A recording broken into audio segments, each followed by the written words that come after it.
मुसद्दिक मलिक से तवानाई का कलमदान ले लिया गया है। अवैस खान लकारी को ये रेलवे की बजाय ये कलमदान दे दिया गया। ये बड़ा अच्छा किया। इसे देखिए, इस वक्त मुल्क में गैस का बहरान बड़ी बुरी तरह से चल रहा है। LPG इंपोर्ट में जितना पैसा मुसद्दिक मलिक ने कमाया है वो हर एक ज़ुबान ज़द-ए-आम, हर एक को पता है।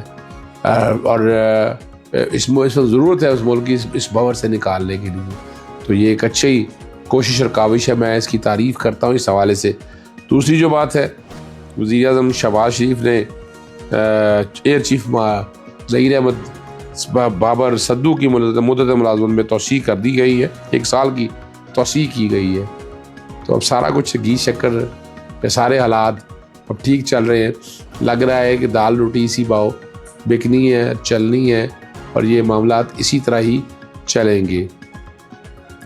आलमीन गंडापुर ने जो झूठे पर्चे खैबर पख्तूनख्वा के अंदर दर्ज हुए हैं, उन पुलिस अफसरान की जिम्मेदारी या लायबिलिटी फ़िक्स करने के लिए कमेटी तश्कील दे दी है। ये बड़ा कदम है, उनका बड़ा कदम है। यहाँ हम बड़े अरसे से हम जुडिशल कमीशन की बात करते हैं और ये तो बात हम करते रहेंगे। हमारी कोई ज़ाती जंग नहीं है। हम चाहते हैं ये मुल्क आगे हो, जिसने ज़्यादती की है उसको ज़्यादती की सज़ा मिले, मगर बेगुनाह लोगों के साथ जुल्म और ज़्यादती नहीं होनी चाहिए। बड़ी तकलीफ़ बर्दाश्त कर ली। मेरा आज तक मेरी इस बात पे सवाल पे अभी तक जवाब मुझे नहीं मिल सका। जब हुकूमत बनाने के लिए मैंने कहा पीपल्स पार्टी से रब्ता होना चाहिए, पीपल्स पार्टी से इक्वल फुटिंग पे बात होनी चाहिए, ग्राउंड रियलिटीज़ के ऊपर, वर्किंग रिलेशनशिप के ऊपर।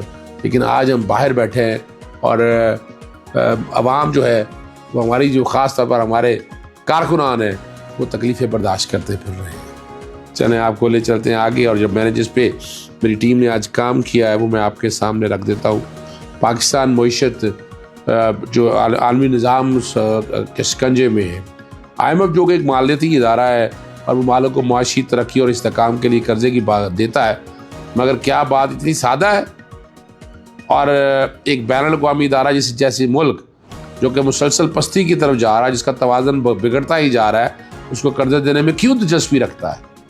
क्या वो कर्जे देकर खामोश बैठ जाता है? हम चाहते हैं कि पाकिस्तान मुस्तहकम हो और फिर ये हमारा कर्जा चंद आसान शराइत के साथ में वापस कर दे। ये बात कुछ और ही है। ये IMF का कहना है। मकरूज़ पाकिस्तान की तारीख बड़ी ख़तरनाक और भयानक है। पाकिस्तान सदर अयूब के ज़माने में मकरूज़ था, लेकिन तब भी पाकिस्तान पर कर्ज सिर्फ 60 रुपये का था। आज हमारा हर शहरी, यहाँ तक कि नौज़ायदा बच्चा 1,82,000 रुपये से ज़ायद का मकरूज़ है। यहाँ तक कि जो बच्चा पैदा होगा वो मकरूज़ पैदा होगा। मुल्क पर कर्ज़ों का बोझ 365 खरब रुपए से बढ़ गया। लेकिन हुकूमत के दौर में, लीगी हुकूमत के दौर में कर्ज़ों के बोझ में 15,561 अरब रुपए का इजाफा हुआ। पीपल्स पार्टी के 5 साल दौर में 8,200 अरब का इजाफा हुआ। मुशर्रफ के दौर में 9 साल दौर में कर्ज़ों में 3,200 अरब का इजाफा हुआ।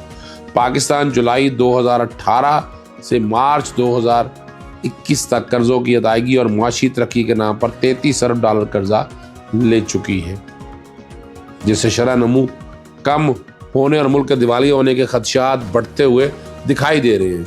इस वक्त पाकिस्तान IMF, वर्ल्ड बैंक, एशियाई तरक्याती बैंक समेत कई बैरूनी कमर्शियल बैंकों से कर्ज ले चुका है। इन्हें कैसे अदा करना है, इनकी कोई पॉलिसी वाज़ा नहीं। इमरान खान ने हालिया ख़त में IMF को अवामी नुमाइंदा बन के यही कहा कि सियासी इस्तेहकाम हो तो आप कर्जा दें।